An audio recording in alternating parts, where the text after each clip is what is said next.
I'm Jason Smith. I'm from Cowtown, Panther City, Funky Town. I'm a civil rights lawyer, and I'm a big believer in what Progress Texas does and really engaging the conversation about how Democrats care about working people. Republican Party, MAGA, cares about billionaires, and we need to not be afraid to fight. They don't follow the rules. We've got values, but we can embrace the new debate because our story wins, our values win. God bless Texas. Slava Ukraini. It's Friday, July 11th, 2025, and this is the Progress Texas Daily Dispatch, rapid response on the breaking news stories Texas progressives need to know. I'm Chris Mosier. Look busy, everybody. The boss is coming. We told you Monday that Donald Trump was planning to visit the epicenter of the July 4th flood disaster in Kerr County on Friday. Well, Friday's here. He's moving only a little slower than FEMA did, taking an entire week to make a trip to console a devastated community that voted for him by almost 77% last year. Will Weissert at the Associated Press says Trump has been conspicuously quiet about his bold plans to scrap FEMA in the wake of the devastating flood. Maybe that's why he's reluctant to show up. Governor Greg Abbott, Senator John Cornyn, and Senator Ted Cruz are all tagging along, of course, not being the types to pass up an opportunity to venerate the dear leader. This reminds us of that time when President Joe Biden paid a similar visit to North Carolina to see the damage left behind by Hurricane Helene, only to be trailed by a Trump visit to that same area in which Trump accused Biden of delaying disaster aid to Republican-leaning counties. How strangely that has aged, especially considering recent events, as ABC reports, in which Trump has put California's Democratic Governor Gavin Newsom and other local Dem officials there on blast in the wake of wildfires on the West Coast, even threatening to withhold federal help from California.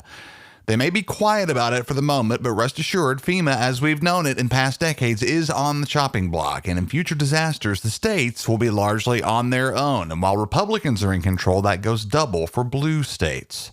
More from ABC on the night of the flood, now 1 week in the rearview mirror. At 4:22 a.m. last Friday morning on the 4th, a firefighter in Ingram, just upstream from Kerrville, asked the Kerr County Sheriff's Office to alert nearby residents of flooding he was observing on State Highway 39, according to audio obtained by ABC affiliate KSAT in San Antonio. But Kerr County officials took nearly 6 hours to heed that call after telling the firefighter at the time that supervisor approval was required for such an alert to go out.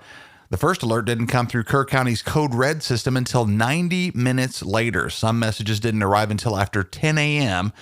By then, hundreds of people had been swept away by the floodwaters, people who might have had a chance to flee if there had been any degree of outdoor flood warning system in place. Former Kerr County Commissioner Harley David Ballou has been working the right-wing radio network this week, where he talked about the county having scrapped some early warning plans due to a lack of cell phone coverage in the area. He acknowledges that there's an infrastructure shortfall that has to be addressed, but in true form wrings his hands about government waste, even while hundreds of people are dead or missing, a great many directly due to that shortfall. A damning report on the circumstances that led to said shortfall from the Texas Tribune points to a huge windfall that Kerr County got from the Biden administration in 2021.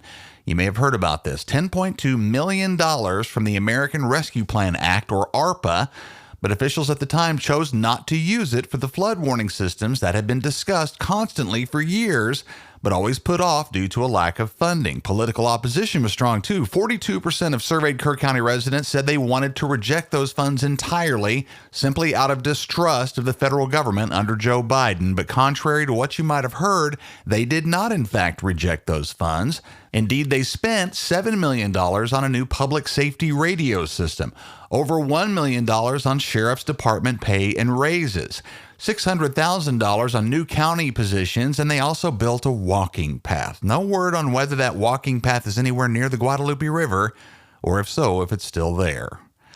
So where's Chip Roy in all of this? In a situation where the locals in the state remain at odds for years on basic safety infrastructure in the most dangerous river valley in the U.S., one might think that the representative of those Texas voters in Washington might be trying to send down federal dollars earmarked for this specific need. That is, unless your representative is either completely oblivious to the need or is the biggest tightwad in the entire Congress. In fact, Congressman Roy's suggested solution to the problem When asked what should be done in a Fox News interview this week, is to fire more federal workers. He thinks Washington bureaucracy is to blame for the slow federal response, and he's actually right if that bureaucracy is Kristi Noem. Even in this proudly progressive presentation this morning, the deadly Texas flood disaster is overshadowing a cynical power grab, and that's definitely by design. Richard Luscombe at The Guardian writes on the heat that is managing to break through to Governor Abbott on his special session plans to redraw congressional district maps in at least Houston and Fort Worth in order to try and dilute Democratic voting power in those cities, demanded by Donald Trump, who is set to endure a deeply embarrassing midterm election result as things are rolling at present.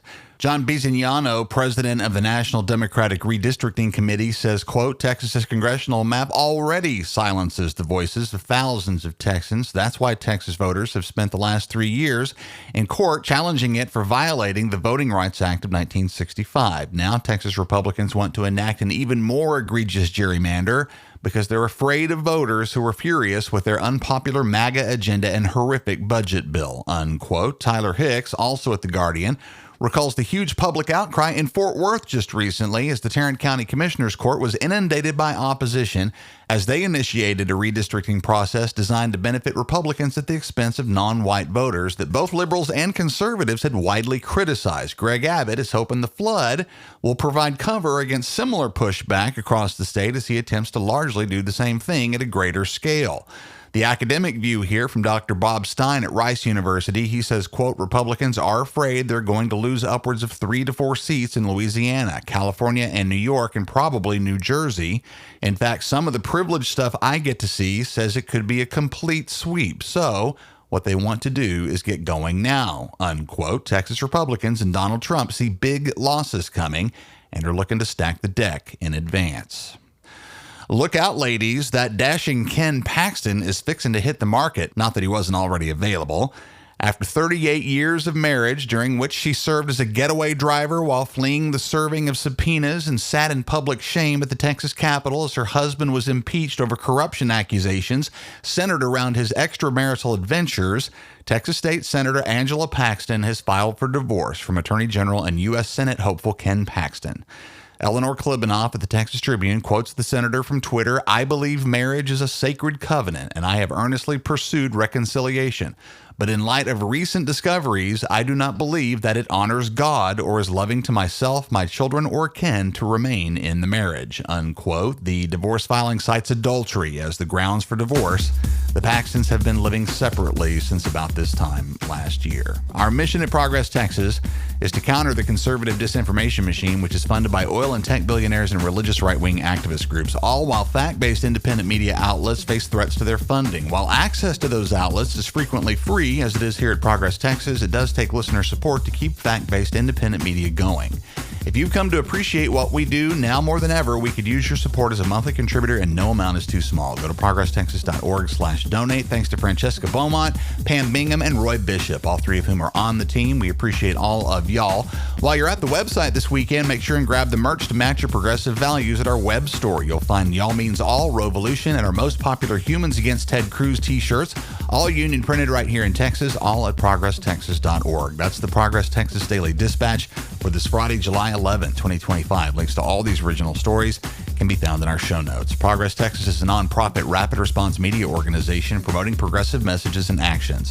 While campaigns come and go, we're the permanent home for progressive media and action in the Lone Star State. I'm Chris Mosier.